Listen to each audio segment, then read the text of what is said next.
If it's the case, as was once said by a true American genius, that we live in a world overrun by tourists, there may be no clearer example of that than this. All about Porto, a city so photogenic you can't actually photograph it properly without ending up taking pictures of other people taking pictures. Yeah, I'm annoyed. How one city in Portugal is a microcosm of wider urban affordability dynamics, coming up next. This is CityNerd, weekly content on cities and transportation. Viewer-suggested topics always welcome, but this topic is admittedly a bit out of left field for my channel. I have been overseas for about 3 months now, so this one's just coming directly from my tourism-addled brain. You see, I've been to a lot of cities on the Iberian Peninsula in recent weeks, but nothing really prepared me for this one. Let's do some relevant setup, because Porto wasn't always like this. In 1996, the historic center, including the Luís I Bridge, was declared a UNESCO World Heritage Site, and that really kicked off a domino effect of rehabilitation and increased tourism, which has really kicked into high gear in the last 10 years or so. I'm not going to get into all the top 10 lists and best of citations the city's piled up, but I will just point out that Porto was anointed World's Leading City Destination 2022 at the World Travel Awards, which the City of Porto's website assures me is the Oscars of tourism. And you can see why. The city is objectively beautiful. The setting, the architecture, all the tile work, it's just spectacular. The food is pretty wild. The wine scene is borderline psychedelic. But also, the historic center is consistently jammed with tourists to an extent I didn't see in any of the other cities I've visited on this trip. Here's some data so you don't think I'm making all this up. 1, passenger traffic at the Porto airport basically doubled between 2013 and 2019. And 2, the number of Airbnb listings in the city has grown from less than 100 in 2011 to more than 11,000 today. Let me just pause to clarify that it's not lost on me that I'm part of the problem. I rented an Airbnb, not in the historic center, but probably close enough. I visited all the interesting sites and I took all the pictures. As far as the airport, I myself did not make use of it. I took the bus into the city and I took the train on the way out. By the way, I've got a patron-only video about my misadventures with the bus, but the train station situation does really encapsulate Porto's weird duality as a working city and a tourist Disneyland.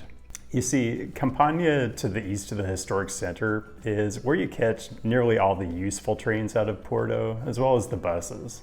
And then there's Sao Bento station, which is dead center in the UNESCO World Heritage Zone, and serves a few trains, and it is extremely charming, but it is also just absolutely overrun by tourists gawking and taking pictures, including yours truly.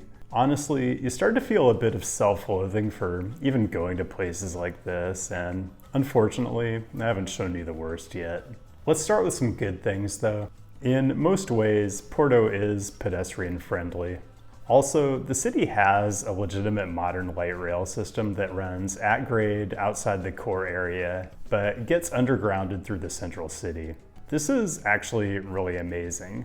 Keep in mind, I lived for years in a city, Portland, Oregon, which insists that putting its light rail underground in the central city is gonna be too expensive and create too much friction for access and egress.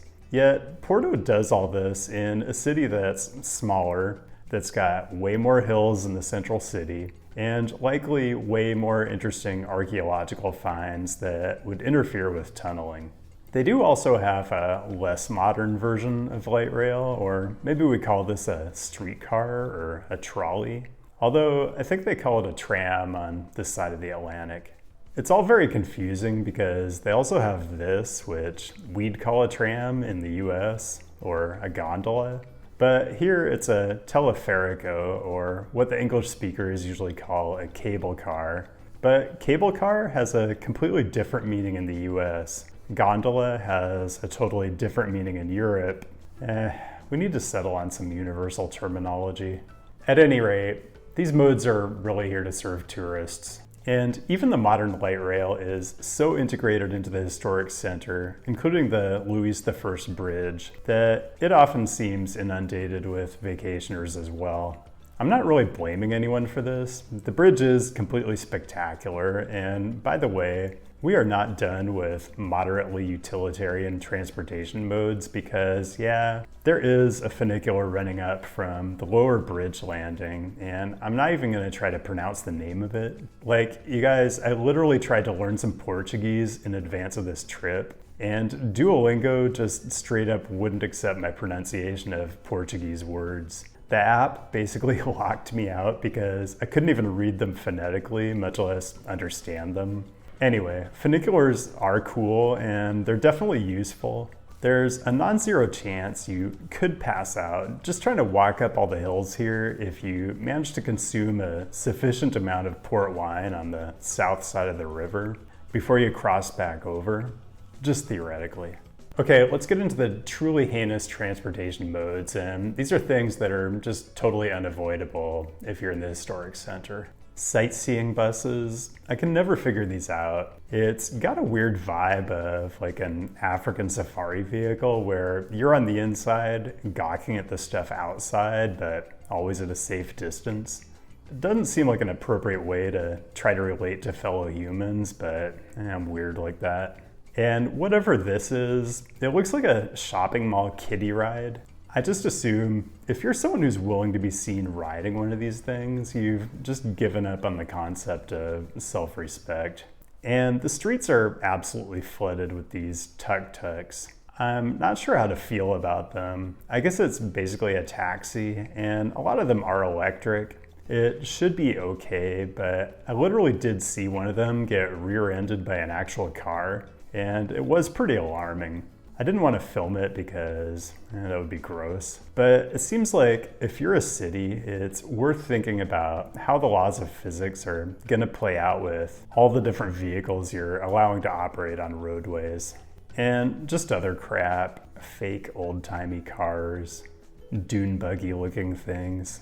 I just want to reiterate that I saw basically none of these things in any of the cities I visited in Spain, and those cities are plenty beautiful and well-traveled by tourists. I'm not sure why Porto thinks they have to authorize every ridiculous mode of travel. Okay, let's now go to the dark heart of tourism insanity. It's this place, Livraria Lello. It's basically a modestly sized indie bookstore, and I do love modestly sized indie bookstores, but it's really a microcosm of all the pitfalls of over-tourism. I'm not going to get into the specifics of why it's so famous. You can look it up, but let's talk logistics. If you want to go into the bookshop, you have to pay $5, which you can get rebated if you buy merchandise. You get assigned a timed entry slot, and when you get there at your allotted time, people are lined up anyway, which makes no sense. It's basically a rolling queue of ticket holders who aren't allowed to enter the store until someone else leaves, presumably due to fire code mandated maximum occupancy. Although, I don't know what's actually in Portuguese fire codes because when you actually get in the store, you can barely move anywhere. Livraria Lello ends up being less a bookstore than it is an elaborate Instagram backdrop. You can't actually take a picture of anything because wherever you point your camera, there's someone posing while someone else takes their picture in front of the thing you wanted to take a picture of. And all I could think about for the very short time I was in there was how cool this would be if it was just a basic, normal, functioning store with a normal amount of customers who were actually interested in browsing and purchasing books. I definitely went in with the intention of redeeming my $5 voucher for some reading material, but within about 2 minutes, the whole place was so intolerable. $5 seemed like a bargain for the privilege of just leaving as soon as possible. So let's bring this back to the macro, because the concept I want to invoke here is carrying capacity. which in ecology basically means the maximum population that can be sustained without degrading the environment. How many people can you have in a modestly sized bookstore without degrading the user experience? Or what's the maximum number of people you can have in a theme park and still have it be an experience people remember fondly and want to repeat? To me, Disney actually understands this dynamic better than pretty much any other corporation, including how they manage the flow of people and the user experience once people are inside the property. And I might try to do a video on that at some point. Okay, I'm gonna broaden this point out even a bit more widely, but before we leave Porto, just a little bit of advice for the city. Stop being so accommodating. No city I visited in Spain had tuk-tuks and toy trains cluttering their streets. Have some dignity. And also, start at least pretending you don't understand English. The tourists and expats here are just way too comfortable. Okay, quick pause to encourage you to drop a like on the video and hit the subscribe if you like hearing me complain about stuff. Porto and Lisbon, where I am now, are both undeniably picturesque, despite all my griping. So follow on Instagram if you want to see more of that kind of content. And consider joining Nerd Patreon if you want to support the channel directly. So look, Porto is pretty cool. I'm not trying to be a total wet blanket here. It's just, if there are too many visitors relative to the actual size of the city, it just feels gross. It's why I probably didn't enjoy Amsterdam as much as you might have thought I would. And it's why I didn't bother coming back to Barcelona on this trip. It's also why I have to think twice about visiting Rome or Venice or like Dubrovnik or any number of other European cities. There's how enjoyable you imagine these places would be if everyone wasn't going there. And there's how enjoyable they actually are in practice. And for some cities, those two things are very far apart. Not to try to make more out of this than there actually is, but there's definitely an element of game theory to all this that we just haven't really grappled with yet. Kind of like Tragedy of the Commons with a dash of Prisoner's Dilemma. Maybe we've just made tourism too easy. Low-cost airlines have made travel super affordable. You could even say they've helped democratize it, but is that a good thing? I actually don't know how to answer that. I've made the case here that over-tourism degrades cities, and I didn't even touch on the environmental impact of all the air travel. But at the same time, I think travel is one of the most important and potentially life-changing experiences you can have. Like, there's literally no way I would have even thought of starting this channel if I hadn't visited places that really opened my eyes to what cities can be. So here's a thought I had about all this, and I don't have a conclusive takeaway, just something to ponder. It's the question of who a city is for. Should locals or native-born people be preferred and immigrants, transplants, and tourists be considered second-class citizens? It seems like a weird and maybe unsavory question, but Porto and Lisbon are places where the costs of city living are rising quickly, and tourists, expats, and digital nomads are outbidding locals for living space. So if your solution to how car-centric and anti-urbanist the US is to just move to a cool overseas city with great urbanism, just recognize there's a problem inherent in that. Tragedy of the commons, destabilizing the housing market, whatever you want to call it. This all comes back to one of the recurring themes of this channel, which is, should you stay in your home city and work to try to make it better? Or should you move to a place that's already better? Or said differently, should we be descending en masse on Amsterdam or Barcelona or Porto, like those places are urbanist theme parks? Or is our energy better spent trying to make our own cities more like those ones? Okay, those are all the provocative questions I have for today. Thanks for watching, and thanks to the patrons for helping to fund this trip that basically proves that I'm a complete hypocrite, since I've obviously spent the last 3 months walking around European cities with my phone out, filming every transit vehicle that passes by.